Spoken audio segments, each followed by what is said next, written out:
ये मेरा दिव्य धनुष है विजय। जब तक ये धनुष तुम्हारे हाथों में रहेगा, संसार का कोई भी योद्धा तुम्हें पराजित नहीं कर पाएगा। कर्ण, जाओ पुत्र, जाओ, इस अभिशापित जीवन को स्वीकार करो। जन्म की पीड़ा और शाप का ताप सहकर भी तुम संसार के आकाश में सूर्य की भांति चमको।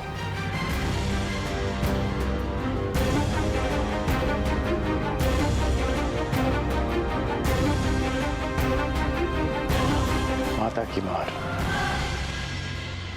संसार का सबसे बड़ा प्यार होता है, और गुरु का श्राप भी महादेव के प्रसाद से कम नहीं। और आपका ये श्राप, ये राधेकरण अमृत समझकर स्वीकार करेगा। इतिहासकरण का नाम स्वयं में कैसे समाहित करेगा मैं नहीं जानता, लेकिन एक बात का वचन देता हूं कि आपको आपके इस शिष्य पर सदैव गर्व होगा।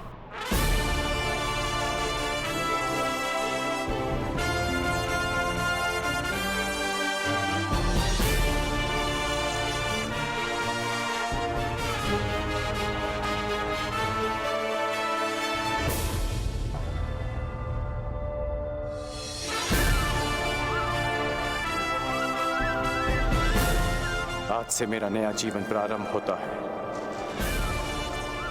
दिव्यास्त्रधारी कर्ण, और मैं अभिशापित सूत पुत्र भी, मैं जिसे जीवन का अधिकार नहीं मिला, और मैं जो इस अधिकार के लिए अपनी अंतिम श्वास तक लड़ूंगा, मैं राधेकर्ण।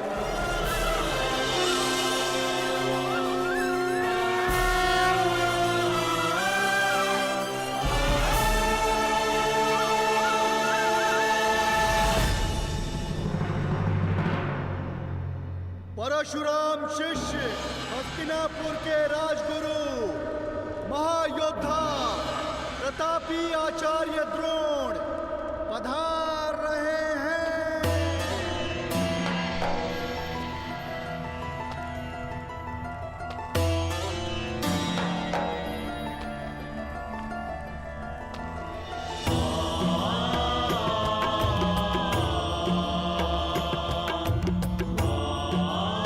हस्तिनापुर नरेश महाराज धृतराष्ट्र की जय हो। आपके स्वर से लगता है कि रंगभूमि कुमारों के प्रदर्शन के लिए तैयार है। जी महाराज, 105 योद्धा हस्तिनापुर के आकाश में अपने शस्त्र बल का तेज फैलाने के लिए प्रस्तुत है। और इतना नहीं महाराज, हस्तिनापुर की जनता अपने राजकुमारों के स्वागत के लिए आतुर है। प्रतीक्षा कर रहे हैं कि वे कब आएंगे। समय आ गया है जब मेरे पुत्र अपनी योग्यता का प्रदर्शन करेंगे। समय की चाल में आहट नहीं होती महाराज, किंतु वेग की भांति वो चलता है। कल की ही बात लगती है कि नन्हे कौरव और पांडव इसी महल के आंगन में उद्दंडता करते फिरते थे, और आज शक्ति का प्रदर्शन करने के लिए प्रस्तुत हैं। भाग्यशाली है भीष्म, जो अपने पुत्रों का ये रूपांतरण देख सकता है। सौभाग्यशाली तो हस्तिनापुर है ताचरी, जिसे आपकी छत्र छाया मिली।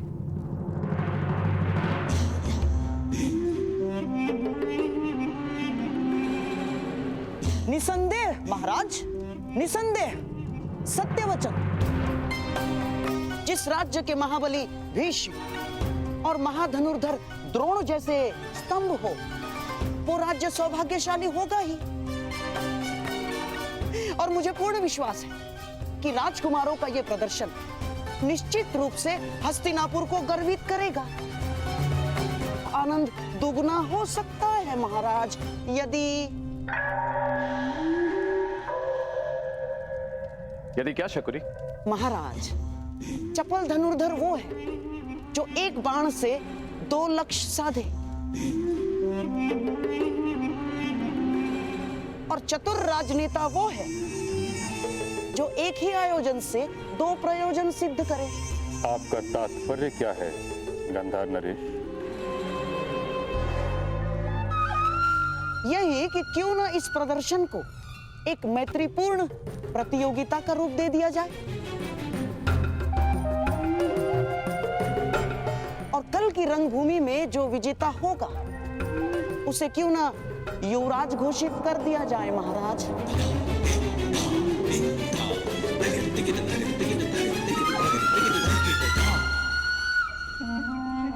भूमि में जो विजेता होगा उसे क्यों न युवराज घोषित कर दिया जाए महाराज। प्रतिस्पर्धा प्रतिद्वंदियों के बीच होती है गंधार नरेश, भाइयों के बीच नहीं। इस प्रदर्शन का लक्ष्य है राजकुमारों की क्षमता को परखना, युवराज का चयन नहीं। मैं तो केवल एक सुझाव दे रहा था महामहिम, और यदि मैं भूल नहीं रहा, यदि मुझे विस्मरण नहीं हुआ है, तो स्वयं आपने ही महाराज को वचन दिया था। जिस दिन दोनों राजकुमारों ने सामर्थ्य और ज्ञान प्राप्त कर लिया, उस दिन होगी प्रतिस्पर्धा, और उनकी क्षमता के आधार पर हस्तिनापुर अपना नया राजा नियुक्त करेगा। अब जब महागुरु द्रोण ने घोषणा कर ही दी है कि 105 राजकुमारों का प्रशिक्षण पूर्ण हो गया है, तो क्यों हस्तिनापुर को युवराज सुख से वंचित रखा जाए?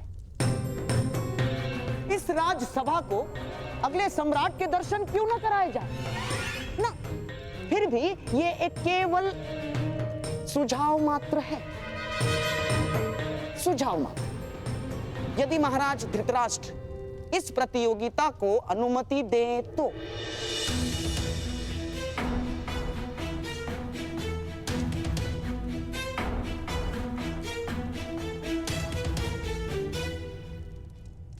उचित कह रहे हो शकुनी।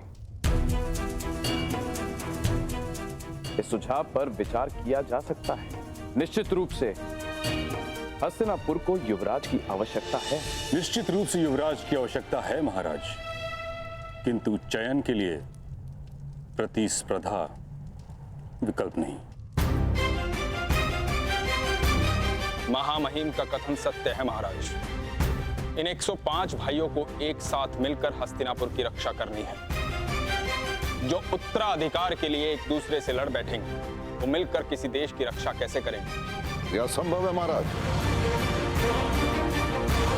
ये रंगभूमि 105 भाइयों के कौशल का प्रदर्शन स्थल है, उत्तराधिकारियों के मध्य। इसे युद्ध क्षेत्र मत बनाए। भूमि के इस आयोजन से युवराज के चयन का प्रयोजन सिद्ध होता है, तो इसमें खोट क्या है आचार्य? खोट केवल इतना है गंधार नरेश कि कहीं भाइयों के बीच का खेल रक्त रंजित स्पर्धा में न बदल जाए। महामहिम भीष्म बिल्कुल ठीक कह रहे हैं। आचार्य, वो क्षत्रिय कैसा जो युद्ध से भयभीत हो जाए, और वो राजकुमार कैसा जो अपने राज्य की रक्षा के लिए घाव खाने से पीछे हट जाए? और क्या गुरु द्रोण को अपने शिष्यों पर इतना भी विश्वास नहीं कि वे तनिक पीड़ा सह सकेंगे? और क्या महामहिम भीष्म को अपने कुल के रक्त की परीक्षा लेना क्या इतना कठिन प्रतीत हो रहा है? क्यों? जो गंगा पुत्र भीष्म अपने केवल वचन के लिए आजन्म ब्रह्मचारी रहे, जिन्होंने अपने दिए हुए वचन के लिए मृत्यु को स्वयं से आज तक दूर रखा, क्या ऐसे महामहिम महाबली गंगा और शांतनु पुत्र भीष्म हस्तिनापुर के सिंहासन को एक सशक्त, समर्थ, सक्षम और सुरक्षित हाथों में नहीं देखना चाहेंगे? मैं मानता हूं ताक्षरी कि राजकुमारों के लिए यह प्रतियोगिता बहुत कठिन होगी, परंतु मुझे आचार्य द्रोण की शिक्षा पर पूर्ण विश्वास है कि सभी राजकुमार इस प्रतियोगिता को मैत्रीपूर्ण भाव से लेंगे। फिर सभी राजकुमारों को एक नियम से बांध दिया जाएगा। यदि किसी भी राजकुमार ने दूसरे राजकुमार का रक्त बहाया तो उसे अपात्र घोषित कर दिया जाएगा। इस नियम के प्रभाव से आपकी चिंता का हल भी निकल आएगा और हस्तिनापुर को उसका युवराज भी मिल जाएगा। कहिए ताचरी, क्या ये उचित नहीं? जैसी महाराज की। अच्छा, तो फिर यह निश्चित रहा कि कल सभी राजकुमारों के बीच शक्ति प्रदर्शन होगा और मुझे पूर्ण विश्वास है कि विजेता वही होगा जो सर्वश्रेष्ठ होगा।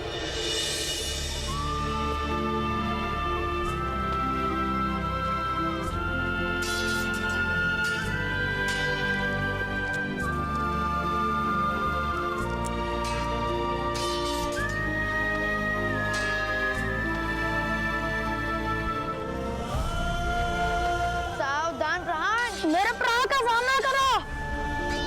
क्या आप भी कल रंगभूमि में प्रदर्शन करोगे कौरव और पांडवों के साथ?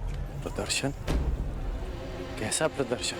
कल हस्तिनापुर के 105 राजकुमारों का शक्ति प्रदर्शन है। सुना है कुमार अर्जुन अपने धनुर्विद्या का कौशल भी दिखाएंगे।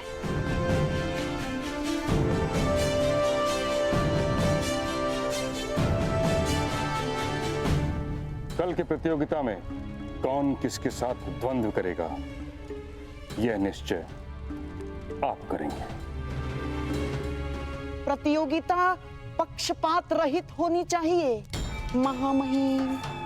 आप आचार्य द्रोण पर संदेह कर रहे हैं गंधार नरेश। नहीं महामहिम, कदापि नहीं। मैं तो केवल मानवीय निर्बलता की बात कर रहा हूं। कितना भी प्रयास कर लीजिए, घुटना पेट की ओर ही मुड़ता है और ना चाहते हुए भी एक माता अपने पुत्र के पक्ष में ही बोलती है महामहिम।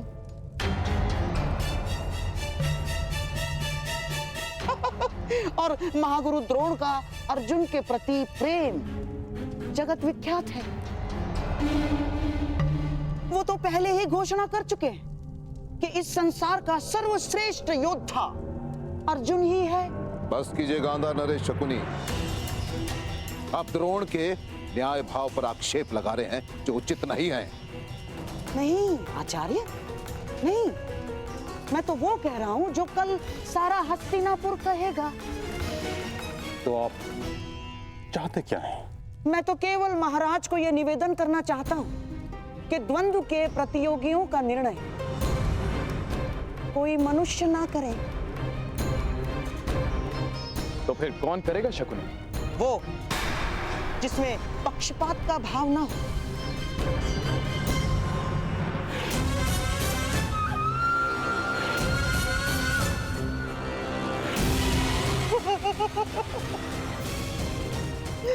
ये मेरे पास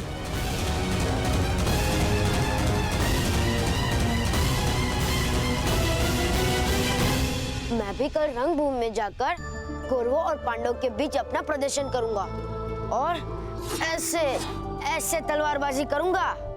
मूर्ख, अज्ञानी, हमारे जैसे छोटे लोगों को दिन में स्वप्न देखने का अधिकार नहीं है। ये रंगभूमि राजपुत्रों के लिए है, तुम्हारे लिए नहीं है पुत्र। तुम लोहार के पुत्र हो, लोहार का काम करो, छोड़ो ये तलवार वलवार चलाना। अपनी निर्बलता और उस पर क्यों थोप रहे हो? हर बालक का अधिकार होता है अपना भविष्य चुनने का, अपना भाग्य स्वयं लिखने का।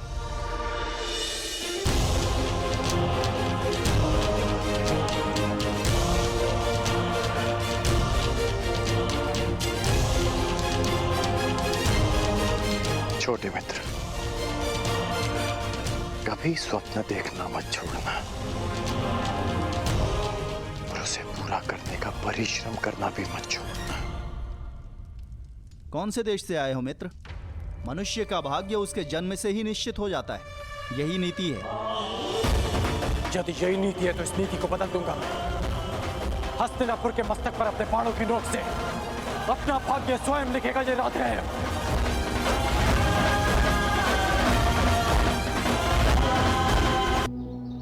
उसकी मेधा से मापी जाती है, फिर क्यों किसी के जीवन पर उसके जन्म, जाति और कुल की छाप लगा दी जाती है गुरुदेव? जब विश्वामित्र राजकुल में जन्म लेकर ब्रह्म ऋषि बन सकते हैं, जब आचार्य द्रोण ब्राह्मण कुल के होकर क्षत्रियों को ललकार सकते हैं, जब मेरे महान गुरु परशुराम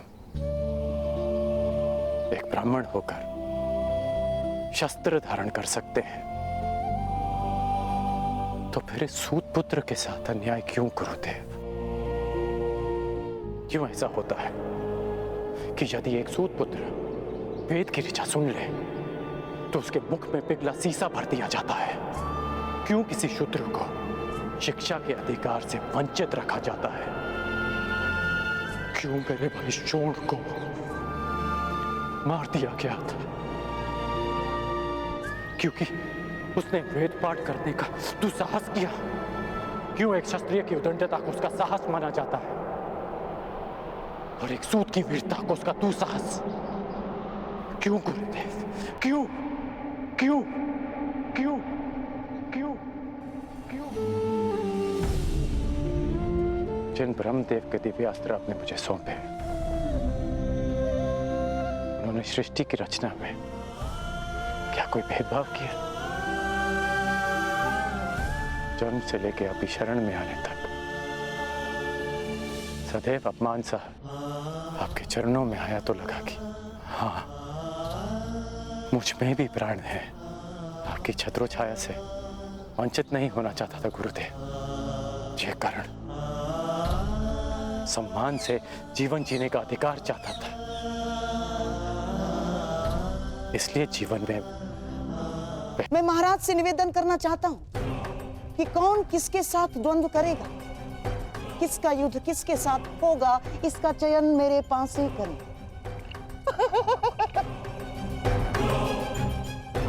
महाराज, इससे खेल भी रोचक हो जाएगा और महागुरु द्रोण पर किसी प्रकार का आरोप भी नहीं लगेगा। परंतु मैं शकुनी की बात से सहमत हूं ताछरी। पासों से यदि प्रतियोगियों का चयन होगा तो अवश्य ही वो निष्पक्ष ही होगा।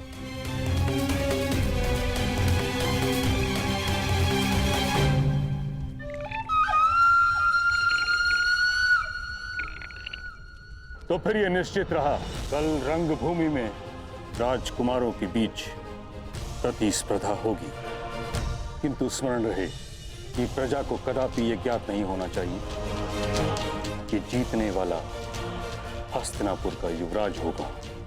प्रजा राजकुमारों के कौशल का आनंद उठाएगी और हम सब ये निर्णय करेंगे कि हस्तिनापुर का अगला युवराज कौन होगा। कौन होगा सर्वोत्तम योद्धा। यदि यही नीति है तो इस नीति को बदल दूंगा मैं। हस्तिनापुर के मस्तक पर अपने बाणों की नोक से अपना भाग्य स्वयं लिखेगा ये राधेय।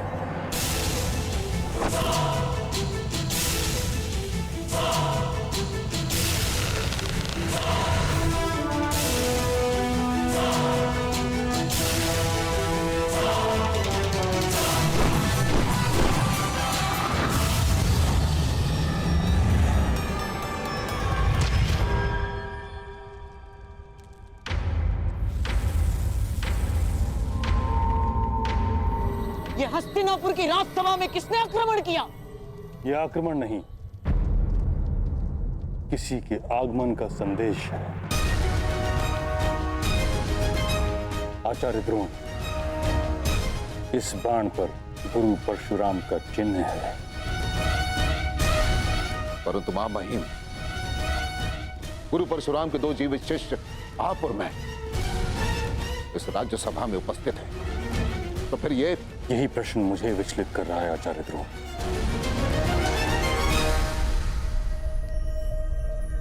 गुरु परशुराम का ये तीसरा शिष्य कौन है?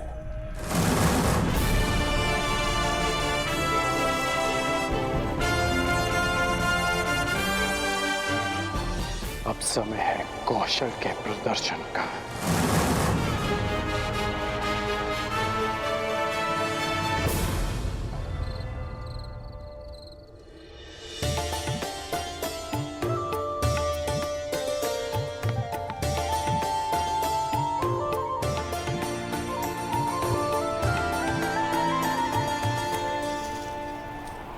राधा, सूर्यास्त होने को है और वायु की गति भीषण होती जा रही है।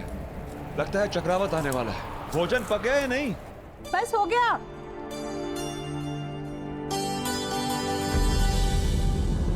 हे महादेव, ये किस धुन में खो गई मैं? 2 प्राणी के लिए इतना अधिक भोजन बना लिया।